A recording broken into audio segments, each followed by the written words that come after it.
नमस्कार, मी सुनीता गाडेवडर. चला तर खूप दिवसातून चाललं होतं माझं भाजणी करायचं थालीपीठचं. तर आज मी बनवत आहे थालीपीठचं भाजणी तयार करून घेते. सगळ्यात पहिला मी बाजरी भाजून घेतली अर्धा किलो. त्यानंतर पावशेर तांदूळ, पावशेर ज्वारी छान असं भाजून घेतली. जास्त खरपूस नाही भाजायचं.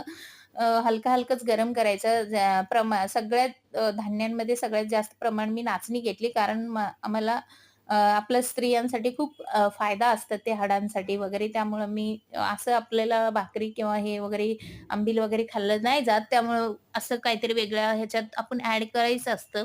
म्हणून मी जास्त ते अर्धा किलोपेक्षा जास्त नाचणी घेतली. मूग डाळ घेतली अर्धा वाटी, अर्धा वाटीपेक्षा कमी. हरभरा डाळ घेतली, जिरं, धनिया, उडीद डाळ हे सगळं घेतलेलं आहे. छान असं मिक्स करते. थंड करायला मी फॅन खाली ठेवते.